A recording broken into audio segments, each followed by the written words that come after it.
They told you this story was a ghost story, a simple tale of a Gilded Age heiress who vanished into the sea fog. They lied. What you are about to hear is not a story, it is a key.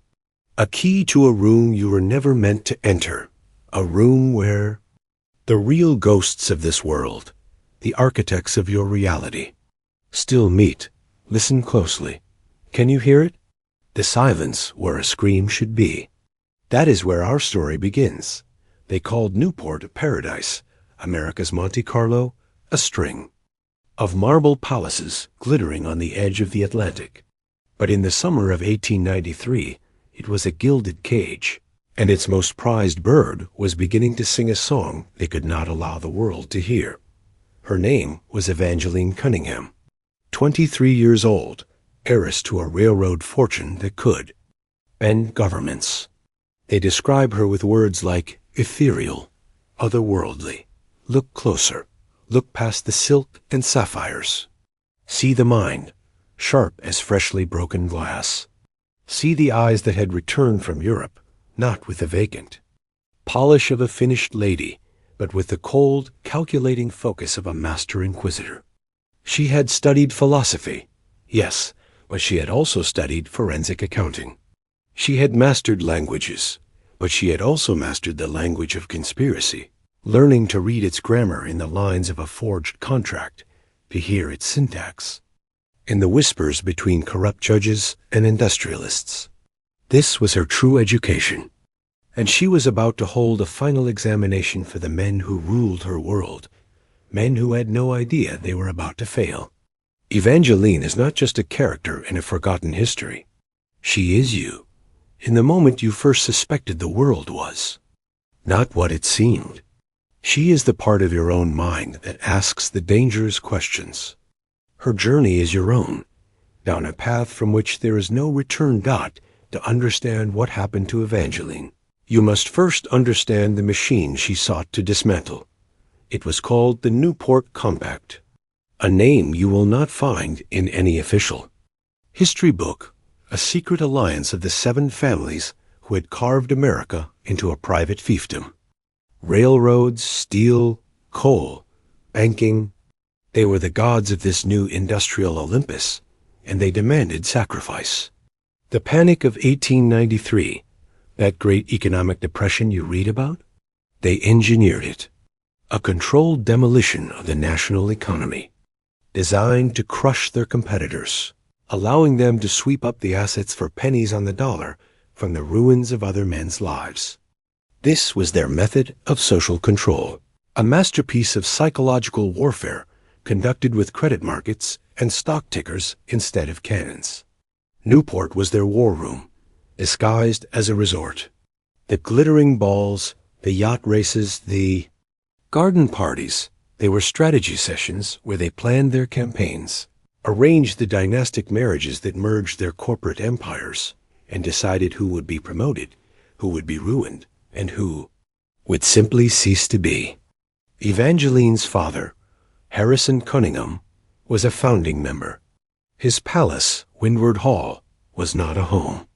It was a fortress, complete with a private telegraph office that hummed day and night with the secret lifeblood of the nation's commerce, and a document vault built to withstand dynamite. He was dying that summer, you see, and in his weakness, the wolves began to circle, not just for his empire, but for his daughter.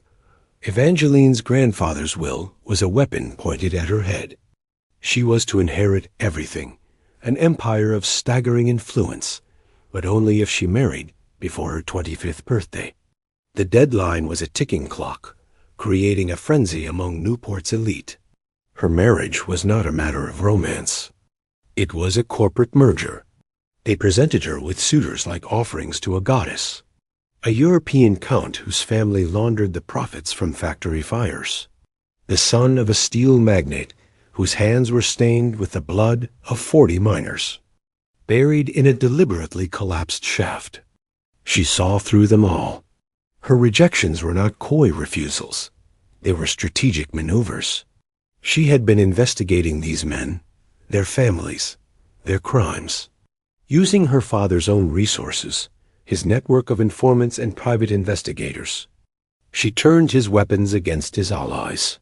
She had learned their secrets, compiling a dossier of corruption so vast, so damning, it could not just dismantle the Newport Compact, but shatter the public's faith in the very structure of American power. She let it be known, in quiet, coded conversations over tea and waltzes, that her consent to marriage was conditional. It depended on receiving satisfactory answers. Answers to questions about men who died in hotel fires, about federal inspectors who suffered convenient heart attacks, about bridges built with substandard steel that were destined to fail. They thought they were hunting her. They had no idea she was the one setting the trap. The evening of August 14th, 1893. Remember that date. Burn it into your mind. The Cunninghams were hosting their annual Summer's End Ball at Windward Hall. The air was thick with the scent of salt water and hydrangeas, but beneath it was the metallic tang of fear. 300 guests, a curated collection of the powerful and the compromised. Senator Marcus Hawley, who voted against railroad safety laws. Judge Cornelius Weatherby, who dismissed lawsuits against the compact. Dr. Edmund Sheffield, the state medical examiner, whose pen had transformed dozens of murders into acts of God. The mansion blazed with electric light, a symbol of their power, but also a tool. Hidden among the Chinese lanterns on the terrace were calcium spotlights, capable of turning the manicured lawns into a bare stage at the flip of a switch. Evangeline appeared that night in a gown the color of a twilight sky, wearing the Cunningham sapphires. But the true jewel was the one no one could see. A small key, cold and sharp, hidden in the palm of her glove. During the first waltz, she found Mrs. Eleanor Sedgwick, the wife of a Boston banker, a woman she knew harbored her own suspicions. She pressed the key into Eleanor's hand. "If something should happen to me tonight," Evangeline whispered, her voice urgent, "remember you saw me speaking with Theodore Pemberton near the conservatory. At 9:15, Post Office Box 247 in Providence. The combination is my birthday, reversed. Whatever you find, get it to the Boston Herald and the New York World, simultaneously." It was not a plea. It was an order. The first trigger in a dead man's switch she had spent years designing. Theodore Pemberton, heir to a Pittsburgh steel fortune, handsome, charming, and utterly rotten to the core.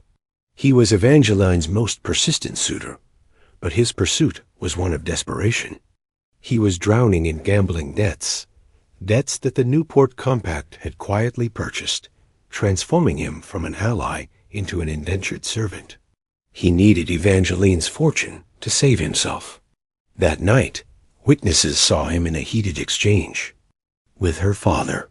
James Weatherby, the judge's son, was close enough to overhear fragments. Harrison Cunningham was arguing for what he called more direct methods to resolve the Evangeline situation.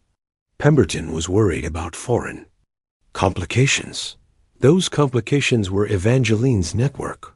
She hadn't just been investigating. She had been recruiting. She was in contact with journalists from the London Times and Le Figaro in Paris. She had been feeding them information, preparing a coordinated international expose on the Compact's crimes that reached across borders. She was building an army, and the first shots were about to be fired. Her existence was no longer a domestic problem for the Compact. She was an international crisis waiting to happen. The conversation between Pemberton and her father was not a negotiation about marriage. It was the final debate over the terms. Of her execution dot as the orchestra played, Evangeline moved through the gilded ballroom with a strange, feverish energy. She was not socializing. She was gathering intelligence, testing loyalties one last time. She approached a Yale professor, Marcus Aldrich, with oddly specific questions about preserving ancient documents in coastal soil. She cornered Dr. Sheffield, the compromised medical examiner, and engaged him in a sophisticated interrogation disguised as casual conversation. She asked about the detectability of specific poisons in decomposed tissue, about toxins that could mimic the symptoms of natural diseases. Her knowledge of forensic science was so advanced, so far beyond what any society lady should possess, that it left the doctor visibly unnerved. She was showing them her cards. She was letting them know that she knew not only what they had done, but how they had done it. It was an act of profound defiance, a final warning. She was telling them that the age of their impunity was over. The science of truth was catching up to their science of murder. Every question she asked was another lock she was picking, another secret chamber of their criminal enterprise she was exposing to the light. At 10:30 p.m., at the height of the ball, she excused herself. She claimed she was retrieving a family heirloom from her chambers to show to a German guest, Count von Stauffen. This was a lie. It was a coded signal. The Count was not just a guest. He was a representative of German investors who suspected they were being defrauded by the compact's American railroad schemes. Evangeline had been secretly supplying him with evidence. Her mention of retrieving documents was his cue to prepare for the final transfer of information that would arm European authorities against them. The last confirmed sighting of Evangeline Cunningham alive was at 10:45 p.m. on the grand staircase. James Weatherby saw her descending, not ascending. She was moving quickly, carrying a small leather portfolio and a larger canvas bag. He recalled her manner was not fearful, but determined and almost exhilarated. There are some truths more important than social propriety, James, she told him, her eyes burning with an intensity he would never forget. Some secrets that can no longer be kept. Your father will understand soon enough. Then she added a final chilling statement. Insurance policies have already been activated. Certain letters were posted this afternoon that will ensure the truth survives, regardless of what happens to me tonight. She was not fleeing. She was going to war. An hour passed. The music in the ballroom began to feel hollow, brittle. Evangeline did not return. Her mother, Constance, sent servants to her chambers. The room was empty. The window overlooking the dark Atlantic was open, the sea breeze stirring the lace curtains like ghosts. Her private safe, a thing of steel and intricate locks, was also open. Not forced, opened with the correct combination. The documents it had held were gone, but there was something else. Something wrong. The servants found signs of a second search, one that had happened after Evangeline had left.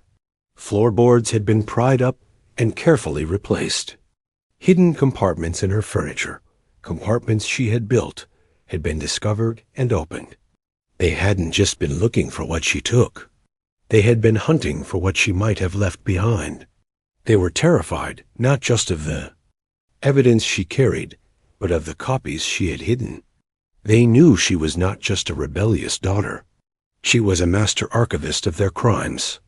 The empty room was not a scene of departure.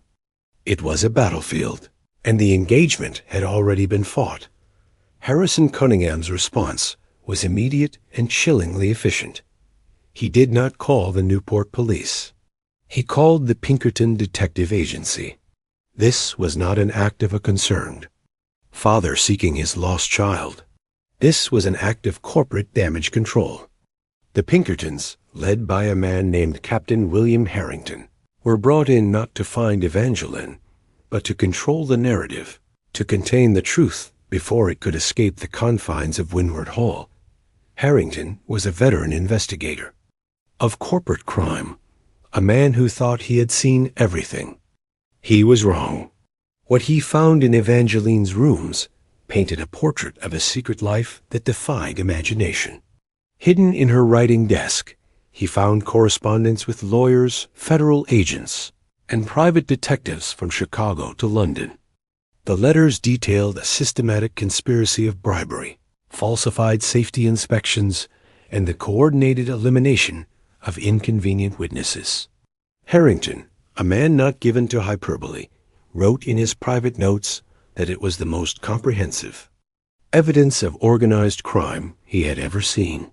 He had stumbled into the heart of the machine. The deepest secrets were locked away in a private journal, written in a cipher so complex it took Treasury Department experts 3 weeks to break. When they did, the pages bled with the rot at the heart of the Gilded Age. The journal contained not just business crimes, but personal ones, extramarital affairs, political blackmail, and a detailed chronicle of the Newport Compact's conspiracy to fix prices and suppress safety investigations. One entry, dated just 2 days before she vanished, was a death sentence for Theodore Pemberton. It read, "The Pemberton contracts are fraudulent. I now have documentary proof that the steel used in the Baltimore Bridge was deliberately substituted with substandard materials. TP personally approved the substitution, knowing that structural failure was inevitable. That bridge had collapsed 6 months earlier, killing 17 men. The official cause was an unexpected ice storm. Evangeline's journal called it premeditated mass murder." With every decoded word, Captain Harrington realized he was not investigating the disappearance of a flighty heiress. He was uncovering a shadow government, an organization that measured profit in dollars and human lives. And Evangeline had been their chief prosecutor. As Harrington dug deeper, he began to see a pattern in the static of history. A terrifying, statistically impossible pattern of accidents and misfortunes befalling anyone who challenged the compact's power. He learned of David Cavendish, a federal railway inspector who had been investigating the Cunningham lines. Cavendish had found proof of systematic safety violations. He was found dead in his Baltimore hotel room of a supposed heart attack just days before he was to file his report. His widow told Harrington that her husband had been in perfect health but had been receiving death threats. After his funeral, his investigation files vanished from their locked home. When she contacted Harrison Cunningham directly, 2 well-dressed men paid her a visit. They spoke quietly about the dangers of spreading malicious rumors and the unfortunate consequences that could befall her pension, her job, even her reputation as a stable, grieving widow. A week later, a large, anonymous payment arrived. She understood. She took the money, moved to Oregon, and buried her husband's truth with her silence. This was the compact's method, a 3-step process of intimidation, bribery, and, if necessary, elimination. The most chilling document Harrington found in Evangeline's hidden files was a price list. It was written in code, a key she had somehow broken. The document was from an entity called the Newport Adjustment Bureau. It was a menu for murder. $5,000 for simple intimidation. $25,000 for accidental resolution of an inconvenient situation. $50,000 for a permanent solution with complete documentary cleanup. This was not just a conspiracy. It was a business. A corporation whose sole product was death, packaged and sold to the wealthiest men in America. When Harrington tried to investigate the Bureau, he hit a wall of smoke. The offices listed in New York and Chicago were empty. The staff had vanished. The business records were gone, erased from every official repository as if they had never existed. This was the true face of the Gilded Age, not marble and gold, but a ledger book where the price of a human life was recorded next to columns of profit and loss. Evangeline hadn't just been fighting her father's company. She had been fighting a corporation of assassins. 3 weeks after she vanished, Captain Harrington stood on the grounds of Windward Hall, a cold feeling creeping up his spine. He was a tracker, trained in the military, and his eyes saw things others missed. Near the conservatory, where Evangeline was last seen speaking to Pemberton, the soil was wrong. It had been disturbed, recently, but skillfully, in a way meant to avoid notice. He brought in his most trusted men and they began to excavate, not with brute force, but with the careful precision of archaeologists unearthing a sacred tomb. 4 feet down, their shovels struck metal. It was a waterproof container, wrapped in oiled canvas and sealed with wax. It was not Evangeline's coffin. It was her legacy. Inside were copies of every document that had been taken from her safe. But there was more. Financial records showing the systematic looting of the railroad's worker pension fund. Forged safety certificates for a dozen major bridges and buildings. And detailed correspondence with European criminal syndicates that specialized in what? The documents called Industrial Problem Resolution. She had buried a second archive, a failsafe. She had known they were coming for her, and she had planted a seed of truth in the earth, waiting for someone to find it.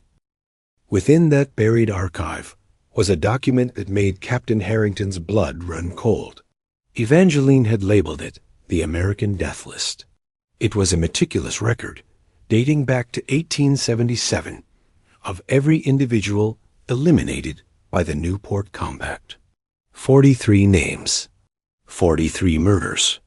Federal investigators, journalists, labor organizers, business competitors, even family members who had refused to stay silent. Each entry was a chilling epitaph. The person's name, the threat they posed, the method of elimination, and the cost of the operation. Congressman William Hayes of Ohio, who was leading an investigation into the railroads, died of a heart attack in 1891. The archive revealed he was poisoned at the Union Club in Washington, D.C., during a dinner attended by 3 Compact members. Sarah Mitchell, a Chicago journalist investigating the link between factory accidents and political payoffs, died in a hotel fire. The archive detailed how the fire was set with a chemical accelerant that left no trace, and how she had been drugged beforehand to ensure she couldn't escape. It was a ledger of pure evil, written in the calm, rational language of a corporate memo. Then, at the very bottom of the metal box, Harrington found the final document. It was Evangeline's own death warrant.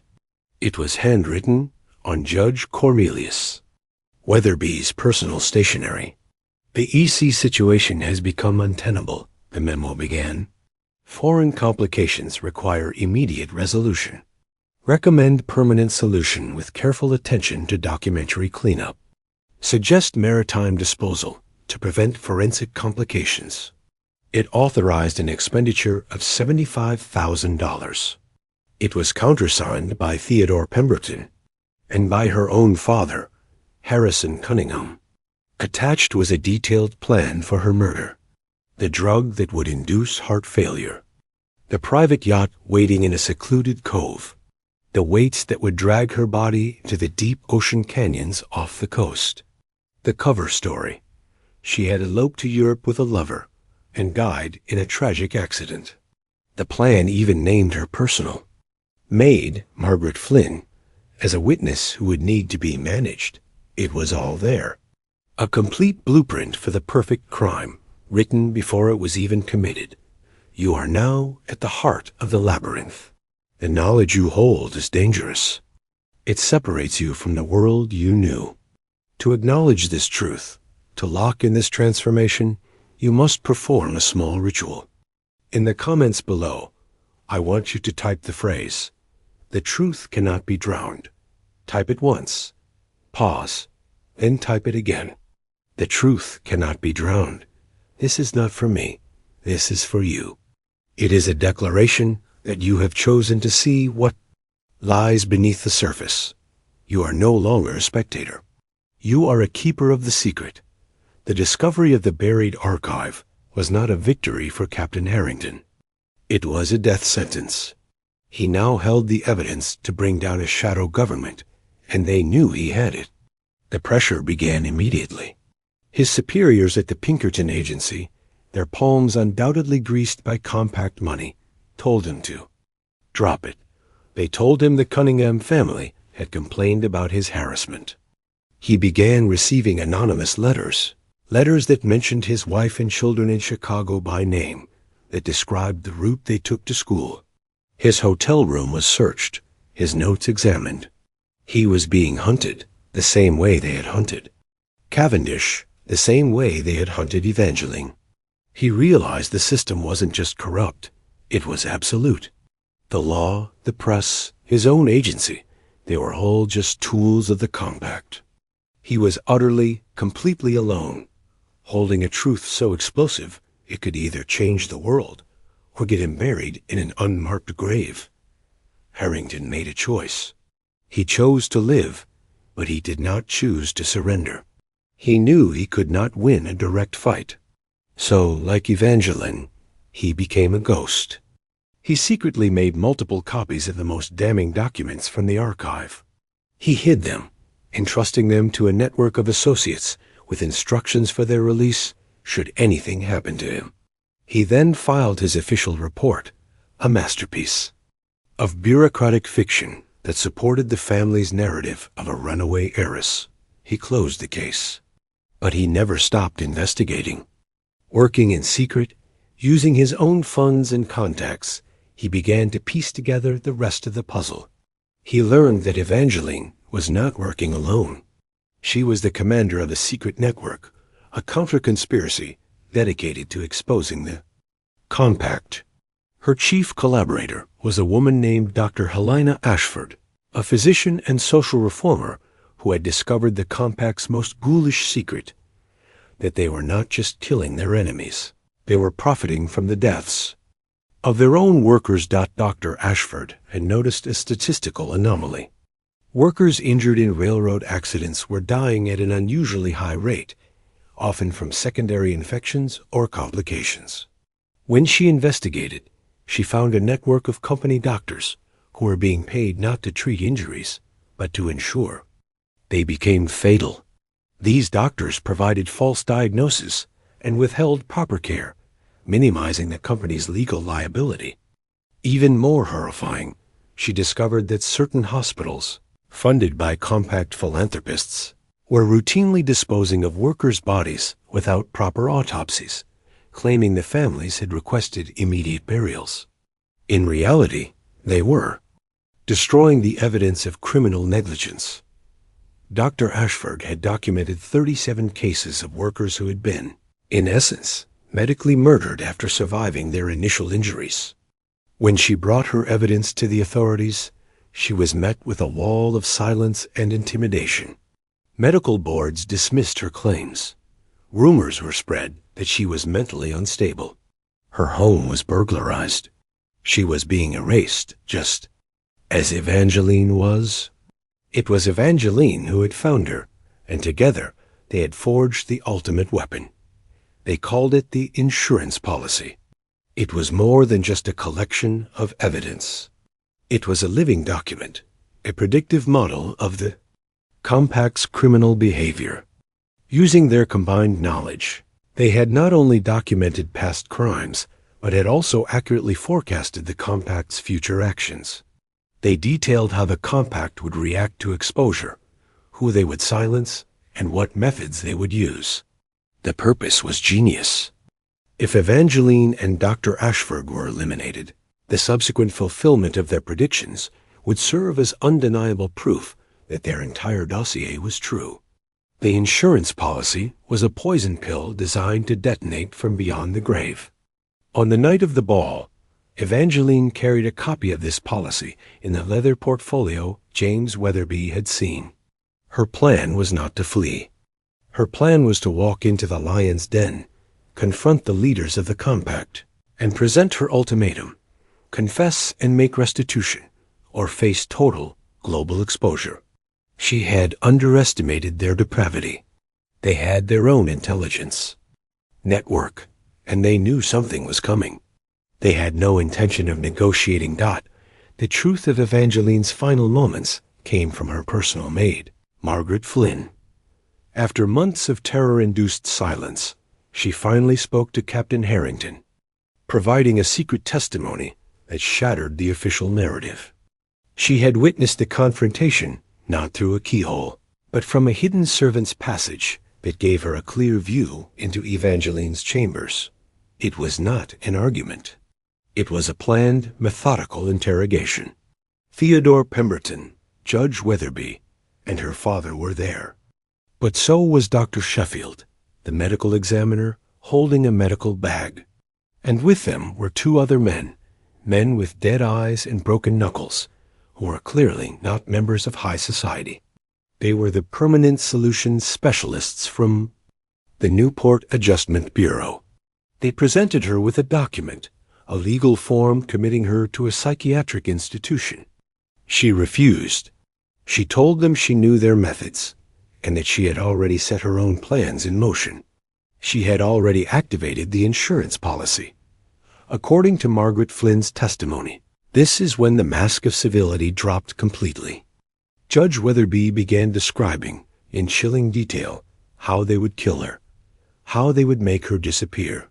Pemberton recounted the murders of Congressman Hayes and the journalist Sarah Mitchell, speaking of them with the casual pride of a craftsman describing his work.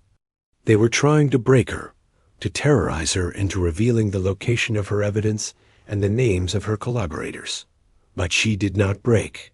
Instead, she revealed the ace she had kept hidden. She told them she had proof of their involvement. In the Philadelphia incident, a train derailment that had killed 40 passengers, a derailment they had engineered to eliminate a group of European investors who were asking too many questions. Flynn said a dead silence fell over the room. They realized she knew everything. It was then that Dr. Sheffield produced a syringe, a preparation that will provide immediate relief from these unfortunate delusions, he said, his voice a venomous whisper. What happened next was not a murder. It was a battle. Evangeline had anticipated physical force. She had prepared. She fought back with a ferocity that stunned her attackers. It was a brief, violent struggle. She managed to break free long enough to throw the leather portfolio containing the insurance policy out the open window, a final desperate act to get the truth into the world. But she was overwhelmed. The professional killers held her down while Dr. Sheffield injected the drug into her arm. It did not kill her. It paralyzed her. She was left conscious, a prisoner in her own body, forced to listen as they finalized the details of her disposal. They discussed the boat, the weights, the currents that would carry her to the bottom of the Atlantic. They spoke of her as if she were an object, a logistical problem to be solved. They believed they had won. They were wrong. In her final moments of control, Evangeline achieved her last victory dot as she lay paralyzed. Margaret Flynn saw her do something with the ring on her finger. A subtle movement, a click no one else noticed. A fine, almost invisible powder was released into the air. It was a chemical tracer she had designed with Dr. Ashford. It was odorless, but it was designed to adhere to skin and clothing, to remain detectable for weeks. Anyone in that room would now carry the forensic signature of her murder on their body.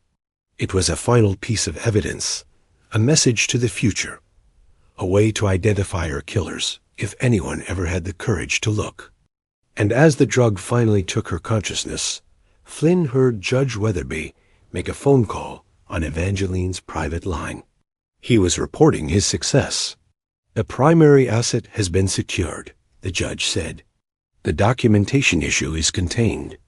Recommend proceeding with Phase 2 of the containment protocol. The international complications should be resolved within 72 hours. Her murder was not an isolated event.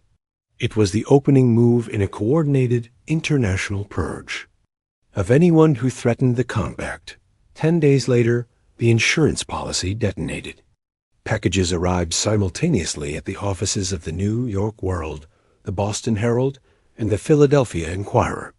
They had been mailed from multiple locations, a system Evangeline had designed to ensure delivery. The documents, combined with her chillingly accurate predictions of how the compact would try to cover up her disappearance, created a firestorm of public outrage. The machine was finally exposed to the light. Federal investigations were launched. Congressional hearings were demanded. The Newport Compact, the secret empire built on blood and lies, began to crumble. But power does not surrender easily. It merely transforms. Harrison Cunningham died of a heart attack 2 weeks later, silencing the prosecution's star witness. Theodore Pemberton, armed with compact funds, fled to a life of exile in Argentina. Judge Weatherby was quietly retired.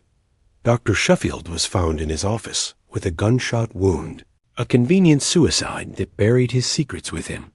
The system protected its own. The real price was paid by the witnesses. Margaret Flynn, after giving her statement, vanished. She was seen boarding a train to Chicago, but was never heard from again. Patrick O'Brien, the night watchman who had corroborated parts of her story, drowned in a mill pond 3 months later, despite being an excellent swimmer. Dr. Helena Ashford, Evangeline's brilliant collaborator, died in a laboratory accident when her ventilation system was expertly sabotaged. One by one, the lights were extinguished. Over the next 4 years, 15 people connected to the investigation died under suspicious circumstances. The compact was dead, but its methods, its ghosts, lived on, ensuring the full truth would remain buried. The system did not break. It simply pruned its dead branches and continued to grow in the dark. And what of Windward Hall, the Palace of Lies? It was sold, converted into a luxury hotel, but the guests told stories. They heard voices in the walls of what was once Evangeline's. Sweet, they found documents on the desks that would vanish when they tried to read them. They had dreams of a dark-haired woman, of secret meetings, of a body sinking into the cold, black water. The mansion was finally demolished after a fire in 1932, a final cleansing of a place too haunted by truth. The leather portfolio, the one she threw from the window, was never officially found. But a rumor persists, a whisper among historians. The rumor says it was found by fishermen and secretly passed to federal investigators. It says the case contained evidence so explosive, so damning, implicating Supreme Court justices, powerful federal officials, and international conspiracies that dwarf the Newport Compact, that the government itself chose to bury it forever. They concluded that revealing the full truth would not liberate the nation, but destroy it. So you see, they did not just kill a woman. They murdered a truth that was too dangerous to live. They chose the stability of the lie over the chaos of revelation. Evangeline's methods of investigation, her insurance policy, her networks, these became the blueprint for the muckraking journalists and federal agents of the next century. Her sacrifice watered the seeds of change. But the core of the machine, the belief that wealth and power grant immunity from justice, that some men are entitled to write the rules for others. Did that ever really die? Or did it just become more sophisticated, more hidden?